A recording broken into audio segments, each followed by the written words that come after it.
Hello everyone, welcome to our online classes. हम लोग income from house property को revise कर रहे हैं।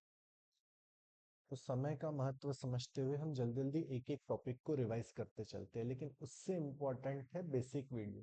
यदि इसके पहले का जो फॉर्मेट वीडियो हमने आपको भेजा था वो आपने नहीं देखा है तो आप सबसे पहले वो फॉर्मेट वीडियो देखिए, उसका लिंक डिस्क्रिप्शन बॉक्स में दिया हुआ है। चलिए अब हम क्वेश्चन को समझते हैं। इस क्वेश्चन में आपको म्युनिसिपल रेंट दिया हुआ है, एक्चुअल रेंट दिया हुआ है, rent payable under the control act दिया हुआ है। Rent payable under the control act मतलब ये स्टैंडर्ड रेंट हो जाता है।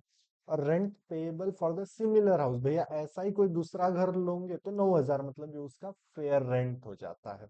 आई बात ध्यान में।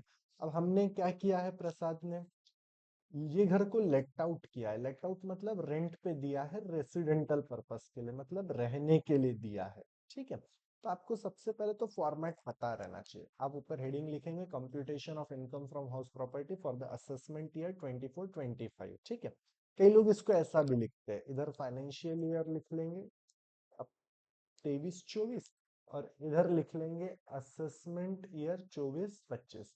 तो ये दोनों ही चीजें एक्सेप्टेबल है, या तो ये लिख लीजिए या तो फिर फॉर असेसमेंट ईयर लिख लीजिए, इट एक्सेप्टेबल। तो आपको उसमें अपना कंफ्यूजन लेने की जरूरत नहीं है। पर्टिकुलर रुपीज रुपीज के कॉलम बनाते हो तो ठीक, नहीं बनाते हो तो भी ठीक। ठीक है, सबसे पहली चीज जो लिखी जाती है वो होता है म्युनिसिपल वैल्यूएशन। शॉर्ट फॉर्म में लिखूंगा ताकि कम समय में मैं आपको ज्यादा चीजें समझा सकूं। म्युनिसिपल वैल्यूएशन, फिर फेयर रेंट, फिर स्टैंडर्ड रेंट, और फिर एक्चुअल रेंट रिसीव्ड। ये चार नाम आपको एज इट इज चाहिए। पहला क्या है, म्युनिसिपल वैल्यूएशन, दूसरा फेयर रेंट, तीसरा स्टैंडर्ड रेंट, और चौथा एक्चुअल रेंट रिसीव्ड। अब जरा ध्यान से देखिए, यहाँ पे म्युनिसिपल वैल्यूएशन 8,500 पर मंथ दिया है। सो पर मंथ है तो 12 महीने का कितना हो जाएगा, 1,02,000 रुपए। दूसरा नाम जो है यह एक्चुअल रेंट रिलीज, 9,000 रुपए।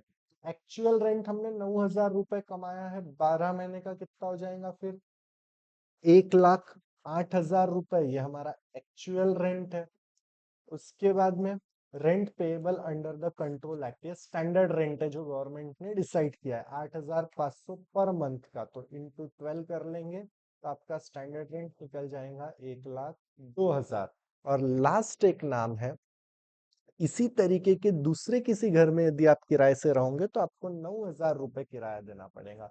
सो 9,000 इंटू 12 मीन्स 1,08,000। अब आपको करना क्या है, आपको इसका कंपैरिजन करना है। पहले इन दोनों वैल्यूएशन में से ये पता करो कि हायर वैल्यू कौन सी है। 1,02,000 और 1,08,000 में 1,08,000 हायर वैल्यू है। फिर ये 1,08,000 जो हायर वैल्यू है उसको कंपेयर करो इस वैल्यू के साथ कि उन दोनों में से लोअर वैल्यू कौन सी है। अब 1,08,000 इसमें से हायर निकल गई थी, अब 1,08,000 को इसके साथ कंपेयर करो 1,02,000 के साथ, तो लोअर कौन सी है, छोटी वैल्यू कौन सी है, 1,02,000। और फिर उसको वापस इस वैल्यू के साथ कंपेयर करो कि हायर वैल्यू कौन सी है। आया ध्यान में। तो हायर वैल्यू कौन सी निकलेंगी, 1,08,000। ये है आपकी ग्रॉस एनुअल वैल्यू। ऐसा छोटा सा इतना सा ही निकालने के लिए ग्रॉस एनुअल वैल्यू, ये पहला आंसर, ये आपको 4 मार्क्स के लिए पूछ सकता है। ठीक है, अब इस ग्रॉस एनुअल वैल्यू में से हम कुछ चीजें माइनस करते हैं, जिसमें से सबसे पहला नाम आता है म्युनिसिपल टैक्स। आपको कभी भी ये पैटर्न चेंज करने की जरूरत नहीं पड़ेगी। याद रखिए, म्युनिसिपल टैक्स तभी सब्सट्रैक्ट होगा जब कंडीशन नंबर वो पेड हो, आउटस्टैंडिंग वगैरह माइनस नहीं होता है, और सबसे important paid by the owner हो। अगर किराएदार ने, टेनेंट ने पेड किया है तो आपको वो म्युनिसिपल टैक्स माइनस करने की जरूरत नहीं है। आप म्युनिसिपल टैक्स तभी माइनस करोगे जब आप ओनर ने पेड किया है। तो यहाँ देखिए, he has paid 17% of the municipal valuation as local tax। उसने टैक्स कितना पेड किया है, 17% म्युनिसिपल वैल्यूएशन का। आपकी म्युनिसिपल वैल्यूएशन कितनी है, 1,02,000। आप इस 1,02,000 का 17% निकालेंगे तो वो आ जाता है 17,340 रुपए।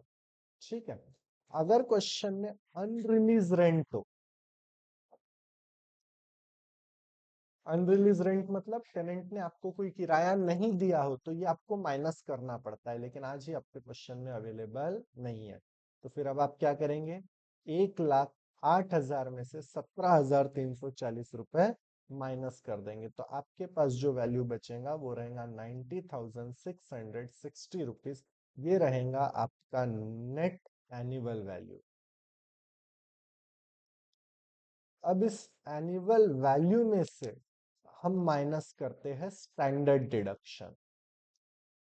स्टैंडर्ड डिडक्शन होता है 30% ऑफ नेट एनुअल वैल्यू, मतलब ये जो नेट एनुअल वैल्यू आपने निकाली है 90,660 रुपए, इसका 30% रहेगा स्टैंडर्ड डिडक्शन। तो 90,660 का 30% निकाल लीजिए आप लोग कैलकुलेटर पे, तो वो आ जाएगा 27,198 रुपए। ठीक है। अब एक और चीज माइनस होती है, वो होता है इंटरेस्ट। अब इंटरेस्ट में दो इंटरेस्ट है। पहला आता है 1/5 of pre construction interest. Pre construction interest क्या होता है, ये जरा हम समझने की कोशिश करेंगे। 18 सितंबर को घर का कंस्ट्रक्शन शुरू हुआ, ऐसा यहाँ लिखा है, और फरवरी 2021 में कंप्लीट हुआ। तो सबसे पहले तो इसका मार्किंग लगा लीजिए। एक है सितंबर 2018, मतलब पहला साल बना 18-19, फिर 18-19 के बाद दूसरा साल कौन सा आएगा, 19-20, फिर तीसरा साल 20-21। तो ये जो कंस्ट्रक्शन कंप्लीशन की तारीख है फरवरी 2021, वो इसी सेशन में आ रही है। तो ये सेशन नहीं लेना है, इसके ऊपर कितने साल है, 2 साल है, तो ये दोनों साल का जो इंटरेस्ट आएगा, टोटल इंटरेस्ट, उसे बोला जाता है pre construction interest. He had borrow loan for the construction of the house property, जिसके ऊपर उसने 2 लाख रुपए का क्या पेड किया है, इंटरेस्ट, अप टू 31 मार्च 2020। मतलब ये 20 तक के, ये 2 सालों में यहां तक का उसने कितना इंटरेस्ट पेड किया है, 2 लाख रुपए। तो आज आपको पीसीआई निकालने की जरूरत नहीं है, ये ऑलरेडी आपके क्वेश्चन में दिया है। तो आपको 1/5 ऑफ पीसीआई निकालना है, मतलब 2 लाख रुपए का 1/5 निकालना है, मतलब इंटू 1/5, तो ये आ जाता है 40,000। ये आपका प्री कंस्ट्रक्शन इंटरेस्ट है।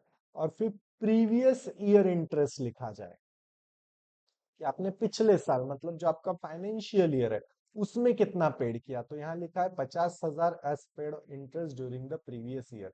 पिछले साल आपने 50,000 का इंटरेस्ट पेड किया है, तो ये आपका प्रीवियस ईयर इंटरेस्ट है, मतलब टोटल 90,000 का डिडक्शंस एक्सेप्टेड है। ये तीनों अमाउंट की टोटल बाहर ले लीजिए, तो ये आ जाएंगी 1,17,198 रुपए। अब ये माइनस वाली वैल्यू ज्यादा है, प्लस वाली वैल्यू ज्यादा है, तो डेफिनेटली क्या होगा, माइनस में आंसर चला जाएगा, तो ये लॉस ऑन हाउस प्रॉपर्टी निकलेगा। क्यों, क्योंकि प्लस की वैल्यू छोटी है और माइनस की वैल्यू बड़ी है, तो क्या निकलेगा, लॉस ऑन हाउस प्रॉपर्टी। 90,660 में से 1,17,198 माइनस करेंगे, तो आंसर आएगा -26,538। ये आप लोगों का लॉस माना जाएगा। आगे की बात ध्यान में, अगर ऐसा कोई क्वेश्चन आपके पास हो जो आपको नहीं समझ रहा है, तो हमारे साथ शेयर कर लीजिए, हम आपको वो भी सॉल्व करके समझा देंगे। Thank you very much.